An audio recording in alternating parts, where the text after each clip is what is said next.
I started my six-figure business with $20 in my bank account, and I hope that this encourages you guys to keep going, never give up. Although there's nothing wrong with doing that, we all know the truth. If you're a business owner, you know that what you had in your bank account when you started is not what you spent to launch your business.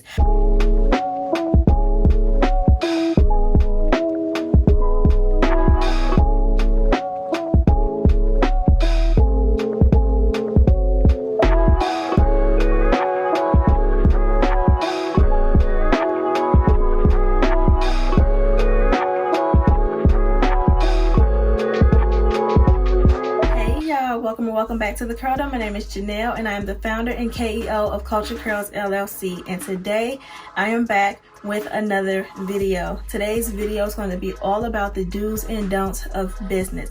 And I'm noticing a common theme here. I don't know if you've noticed yet, but all of my past videos have been about business. And so I started a series called KurlBiz that is going to house all of my business videos. So if you are a small business entrepreneur, whether you launched yet or you've only been in the startup phase, that's okay. This series is going to benefit you greatly. So as usual, I normally say that I'm not an expert, but this video, I actually am giving you a little bit of expertise from my college background. So from my bachelor's and my master's. And so this video is going to be all about not only what I've learned in school, but what I've learned as being an entrepreneur in my first year. So without further ado, I have my notebook so I don't get sidetracked and so I do not ramble. Let's get right into this video. Number one on the to-do list is to do your research. You need to know why you want to do it, how you want to do it, and what you want to do. So your what will always be your niche, your industry. What industry do you want to go to? So for me, I am in the beauty industry because I make my own hair care products. But some of you might want to go into the tech industry or the auto industry. You might want to go into clothing. It's all up to you, but you always want to know what you want to do. Your how is how you're going to look for vendors, how you're going to get funding, how you are going to attract customers, and your why is your story. It's the reason why you're doing it. This is going to be so important. I'm also going to talk about your why later on in the video, but always know why you want to do something. It is what will also attract customers to you. It'll be in your mission statement. So for me, my why was because I wanted to show true representation of type 4 hair in the natural hair community because I felt like the natural hair community lacked that type of representation. And I did not see a lot of products out there for my hair. Although there were a lot of products I said for all hair types, not everything worked for my hair because everyone is different. And so that was my why. And so I have been making my own products since 2012, and I had no clue that years later I was going to decide to start a business in 2018 and then launch in 2020. And so your why is always going to be what you talk to people about, your reason why you started. So keep those three things in mind: how, why, and what. Number two on the don't list is you want to develop your business plan. Even if you're not looking for outside funding, you want to have a business plan because you want your message to be clear and concise. And you also want to make sure that you're doing a competitor analysis. You want to scope out the competition. You want to see what they're doing and what they're not doing so that you get a competitive advantage over them. You also want to do this because of funding reasons. So let's say that you do want to seek outside investors. They're going to want a business plan from you. They're going to want to know what you plan on doing with their funds. How have you organized your business? You're also going to use this to do your mission statement as well. This is important. Now, there are more steps in the business plan. I only named a few, but you want to do your research and you want to do your business plan because you may or may not need it. The reason why I say you may or may not need it is because you might be funding yourself. But like I said, if you want to make sure that your message is consistent, you want a business plan. It doesn't have to be long and drawn out. It doesn't have to be multiple pages. You just have to make sure that you answer every single main point of your business plan so that you have it on hand just in case. Let's say you do want to go seek an investor after you funded your business for so many years. You're going to need your business plan. And so make sure that you have one. Like I said, it doesn't have to be long. It can be short and to the point, but you want to make sure that you have one. Number 3, you want to prepare yourself mentally and physically. Now, the do's and don'ts that I'm giving you, it's all about what you want to do before you launch. This is the preparation part. So when I say that you want to prepare yourself mentally and physically, you want to get yourself ready for what's to come as a business owner. If you are someone who maybe you might be a full-time student right now, or you might be working a 9-to-5, it's not as demanding as working as an entrepreneur, because now you're not just going to be taking orders from a boss anymore. You're going to be taking orders from your customers, and that's more than one person, so it can be very demanding. And so you want to make sure that you start acting like a boss. Before you launch, you want to start introducing yourself as a business owner. This is a good marketing tool, a good advertising piece for you as well. If you let people know that you're getting ready to launch a business, that is how you'll get people to subscribe to your email list on your website. Even if you haven't launched yet, you want that subscriber list to build up, so when you do launch, your customers will get notified when you launch, and therefore your products will be available to them and they can shop from you. You also want to make sure that you start dressing the part. If you have a t-shirt line, you can start wearing your own t-shirts if you have samples of them. If you are a jewelry line, you can start wearing your own jewelry. If you make your own makeup, start wearing your makeup. If you make perfume, same thing. You want to start advertising for yourself. And we're going to get more into advertising for yourself later on, but you want to also make sure that you change your current schedule. Let's say you're used to going to sleep at 2 o'clock in the morning, but that was because you watch TV up until 2 o'clock in the morning. You're going to want to start divvying up in your time and being more responsible for your time. So let's say you go to school from 8 o'clock in the morning to 2 o'clock in the afternoon, and then you have to work from 3 to maybe 10 o'clock. When you get off work, you're going to want to give your business as much time as you can before you go to bed at night. You want to start doing as much as possible to prepare yourself before you launch. You also want to start getting more sleep, because you're going to be putting more time in now, so you're going to need the proper amount of rest so that you can focus on every single task of your day. Number 4 on the to-do list is you want to start putting your money aside. Your current saving habits and spending habits are likely to transfer to your business. And so if you are not good with money, you want to start becoming better with your own money and your spending habits, because let's just say you get paid for your business and it hits your bank account, and all of a sudden you go out and you use your business money for your personal money, you spend it on yourself, and your business expenses have not been paid yet. That's a big no. You've just stolen from your business, and you don't want to do that, because come tax time, let's say that you're doing your taxes, you don't have the money to pay your taxes, or you don't have the money to pay someone to do your taxes, or let's just say you owe a lot more than what you gained in that year, and now you owe a lot of money and you can't afford to pay it back before the deadline. You don't want to do that to yourself. You don't want to hurt your business, especially in your first year. Also, you want to start putting money aside so that you have extra money on the side to buy your assets. Let's just say you have a school laptop, but you don't have a business laptop, and you don't want to mix the two. It's okay if you do. It's okay if you separate it, because you might not have the money to buy 2 separate laptops at the moment. So let's just say that you do, gain enough money on your business and you can afford a business laptop or a laptop for your business. That's considered an asset, and so you want to increase your assets, and so you want to start putting your money aside now, so that maybe you don't have to spend all of your business money because you're funding your business yourself. You might just go ahead and you might just pay for a laptop out of your own personal money, but use it for your business. So it's all up to you, but you want to start putting your money aside so that you have a pretty decent size amount of money, just in case some extra expenses hit you and you didn't get paid enough from your business and you have to pay for it out of pocket. So just think about that. These are all the type of things that you want to think about in your first year of business, is how you're going to fund your business, especially if you're not looking for outside funds. Also, I do want to give you a little tip. A lot of business owners love to read this book, even after they've gotten started, or before they've gotten started in their business, or after they've launched, doesn't matter. But a lot of business owners love to read Profit First. This is a book that I've read. Well, actually, I listened to the audio book, and it was still helpful, but I recommend getting a physical copy, because I do believe that he has different spreadsheets inside of the book that will benefit you, so you can learn how to do your balance sheet for your business, and so that you can start paying yourself first. A lot of business owners do not pay themselves right off the bat. Sometimes they'll wait and they'll just keep putting everything back into their business, which is okay. It's totally up to you, whatever you choose to do. Let's just say you launch and you sell out on your first day. You might be able to start paying yourself right off the bat. But for some business owners, they have to go a little bit slower, and then they wait till like the second or third year when they see consistent profits, and then they'll start paying themselves. So it's all up to you. Always check your own finances. Do what's best for you and your business. Number 5 on the to-do list is start branding yourself. Now, earlier in the video, I talked about your mission statement and your why for starting your business. This all goes into your branding. Your branding is just a big story. It's a story about your business, and this is what attracts customers to your business. This is what keeps them coming back. This is what also influences investors to invest in you. Your story is the biggest reason why you started your business, and sometimes it can be compelling enough to, it might make people tear up. You never know what your reason was for starting your business. And I'll also talk about the reasons why there's pros and cons to your why, and why your why might not be a sufficient enough why to start a business. So always brand yourself. Check your social media accounts. When I was in undergrad, I took a social media marketing course.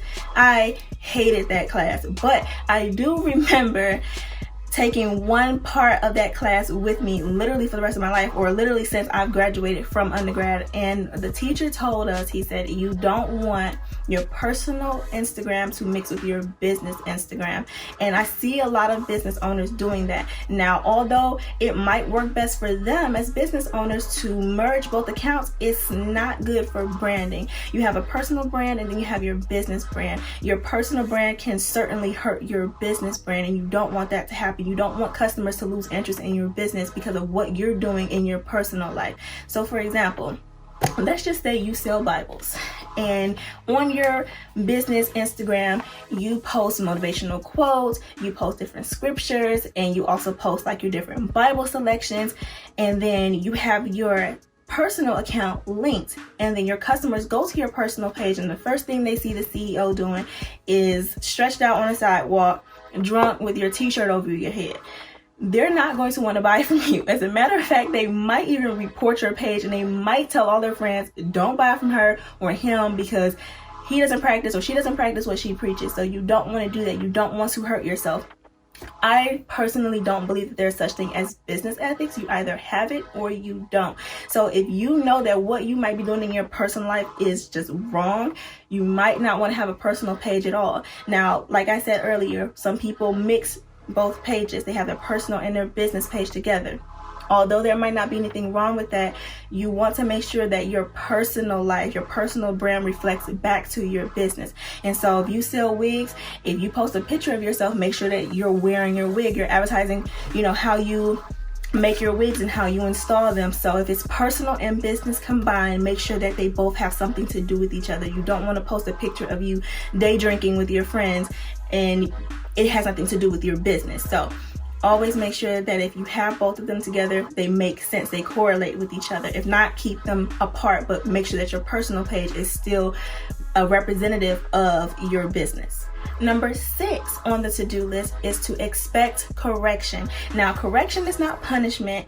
Some people are truly trying to help you out of love and out of experience. They don't want to see you do your business incorrectly. They want to make sure that you excel in your business. And others, of course, we know there are trolls out there that they try to criticize you to hurt you. Now, I've noticed a difference between people who have hurtful criticism. Some people just have nothing nice to say, and so they just say ignorant things to you.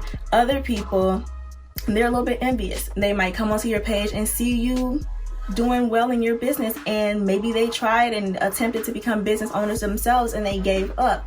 And so because they don't know how to say that, they just say something that, is to hurt you and to distract you from doing well in your business. So always be able to determine which is which, whether someone's trying to hurt you or someone's trying to help you. If you see negative comments, you don't have to respond. You can simply block people, which is great. Instagram has this new feature where you can block accounts and accounts that they might create in the future. So I love that tool. I use it all the time. So please make sure that you take advantage of all of those tools that Instagram has to blocking your haters. Number 7 on the to-do list is to perfect your elevator pitch. Now, if you have never done an elevator pitch, you need to start practicing, because you are going to be using your elevator pitch every single time you come face to face with a customer or a potential customer or an investor. So keep in mind that anybody you come in contact with, if they're within your target audience, they are a potential customer. So you always want to have your game face on. You always want to be ready. Most people would say that you want to have your elevator pitch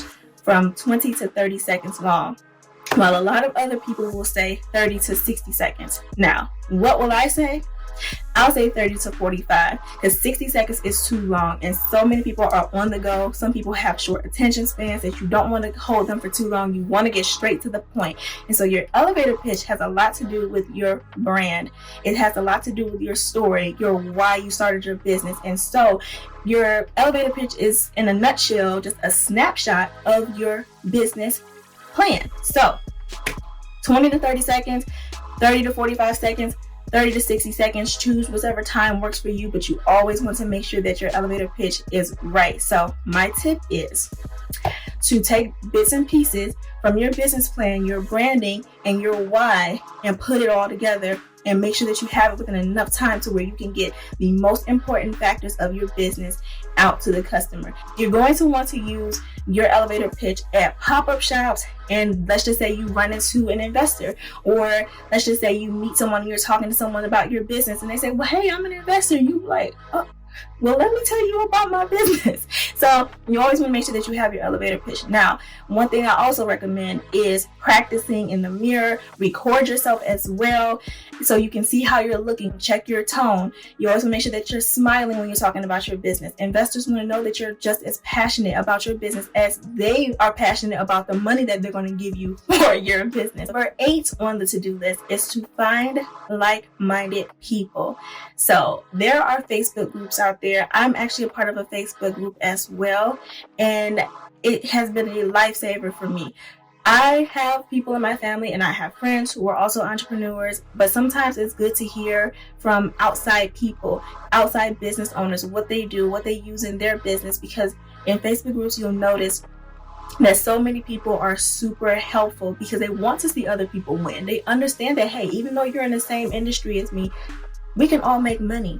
We can all help each other. We can all profit. And so there's no need to be stingy with the information that you know. So you have a lot of people in those Facebook groups who are willing to give up free information. So definitely take advantage of that. They also can be your accountability partners. Let's say you get started and you become so overwhelmed with the business process that you decide that you want to give up. And if you talk to other people who are like-minded, you talk to other business owners, they've been in your shoes before. And so they understand why you might want to give up, but they're not going to allow you to give up. They're going to keep pushing you forward. It's okay to reach out and ask for help. You should never be embarrassed or ashamed to ask for help. And share the love. Share what you know with them as well. Okay, so I just finished giving you the do's to doing business. However, if I've missed anything, make sure that you leave a comment down below. Share with others what you do in your business before you launched and even now. Also, if you have not already, make sure that you give this video a big thumbs up, you subscribe, and you click that bell so you get notified every single time that I post on this channel. So now, let's go ahead and get into the other half of the video. The first thing that you should not do in business is you should not compare yourself to others, and you should not compare your business to other businesses. So I know earlier I said that you want to do a competitor analysis. Doing a competitor analysis, you seek out the advantages that you can take on your competition. You see what they're not doing. However, when you compare yourself to other businesses, you are seeing what you're not doing in comparison to them. Although that's not bad, it can be very discouraging. So always make sure that you're looking to see what your competitors are and are not doing, but don't hurt yourself in the process. Always make sure you know why you're looking at them. So now, I know that there are a lot of other businesses out there who try to motivate others by telling them how much money it took them to get started. You'll see businesses saying things like, I started my 6-figure business with $20 in my bank account, and I hope that this encourages you guys to keep going, never give up. Although there's nothing wrong with doing that, we all know the truth. If you're a business owner, you know that what you had in your bank account when you started is not what you spent to launch your business. When I first started out in my business back in 2018, I didn't check my bank account because I knew it didn't matter. I knew I was going to spend a lot of more money along the way before I launched. There is no certain amount of money that you're going to need before you start, because starting is free. It's an idea. Ideas are free, which is why people are always stealing other people's ideas, because it costs no money. Just remember to set aside money every single month or every single time that you get paid, so you can buy inventory for your business, or so that you can buy bottles or shelves or whatever it is, whatever business essentials you are going to need in your business. Also, if you have not already, make sure that you go back and that you watch my business essential video, so that you know what business essentials that I bought so that I could launch my business. So I hope what I just said took a little bit of weight off your shoulders. You don't have to worry about your starting point. Worry about your preparation along the way and what you actually do before you launch. The second thing that you should not do is you should not do it for the money. Now, yes, that is a plus. It is a plus to make money in your business. However, if you build your business with your why being because I want to make money, that's a shaky foundation to build your business on. You never know how long it's going to take you to go from red to black when it comes to your business. So let's just say it takes you 2 to 3 years before you actually start seeing a decent bottom line. You are not going to be discouraged if you're not worried about the money. Let's just say you were worried about putting a product out there that represented what you always want to do. Let's just say you saw a need in the market for what you're selling. That's what you're worried about. You're not worried about the money. You know the money will eventually come, but it took you 2 to 3 years to get to that point. Now, let's just say that you built your business on the foundation of wanting to make money, and the first day you launch, you have no sales. The second day you launch, no sales. A week from now, no sales. You're going to become very discouraged, and you're going to want to give up. So do not build your business on the foundation of wanting to make money. The money will come. If you chase money, you'll seldom make money. Remember that, and it'll help you go a lot further in your business. The third thing you should not do is you should not rush. If you rush and you don't document your progress, you might make mistakes. And if you make mistakes while you're rushing and you did not track your progress, it'll be a lot more difficult for you to go back and pinpoint what you did wrong. However, if you take your time and you be intentional in everything that you do, then it'll be a lot easier for you to say, you know what, I made a mistake and I lost money last month. What did I do wrong? You'll be able to go back if you took notes, and you'll be able to say, you know what, I didn't put as much effort into my marketing, into my advertising this month. And so I need to make sure that I up my game next month. Let's just say you're rushing because you want to make money and you throw a product out there. Your customers might get hurt because you didn't take your time to make sure that your product was safe. So you always want to make sure that you are taking your time and you're paying attention to every single thing that you do.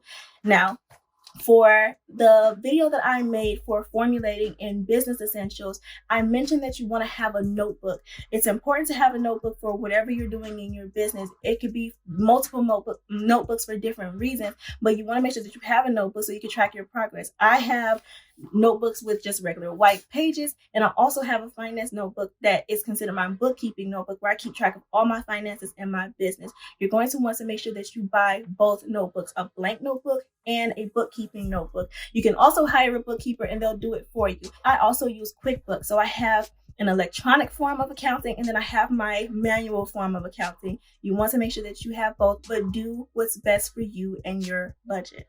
The fourth thing that you do not want to do is you do not want to procrastinate. I see a lot of people say, do it now so that you don't miss your window of opportunity. That is true. You don't want to miss your window. If you take too much time and you don't put your information out there, you don't sell your products, you could miss an opportunity on a potential customer. You could miss out on an investor. You never know. Now, for example, and I'm talking about myself, back in 2018, I went through something where I just completely fell off my game and I didn't have the mental energy to put into my business. And I started to look at my business as if it was a burden, because I truly did need to take a mental health break, and I did not do that. I just kept going in my business, but I wasn't doing it with intention.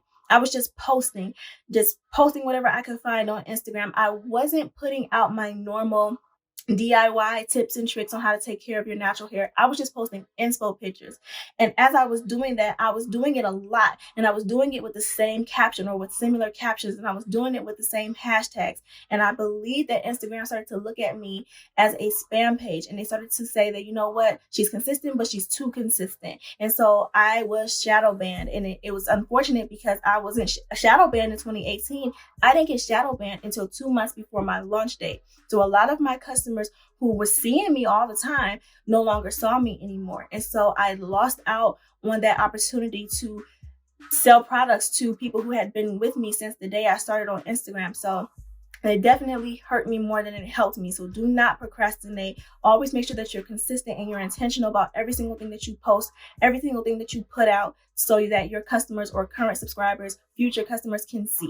The last thing on this list, and this is not a don't, this is actually a do, but I purposely put this at the end because this is the most important.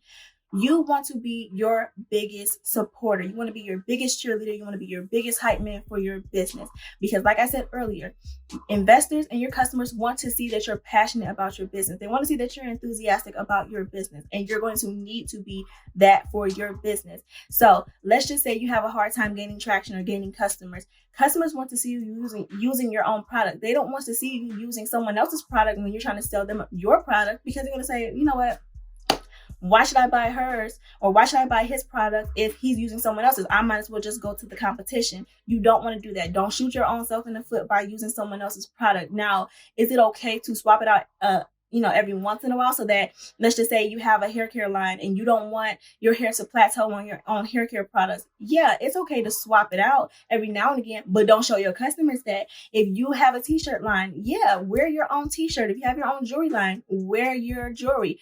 Wear your makeup, wear your perfume. Like I said earlier, you want to wear your own products. It's an advertising piece for yourself, before your business, before you launch, and it's going to be an advertising piece after you launch as well. So be your biggest supporter. If no one else support you, you support you. Okay, so we're at the end of this video. I gave you 8 do's, 5 don'ts. If I missed something that you should not do in your business, make sure that you leave a comment down below. This is also the time where I ask you to do something for me. I need you to hit that like button. I need you to subscribe. And I also need you to click that bell so you get notified every single time I post on this channel. I'll be seeing you guys real soon. Thank you. Bye, y'all.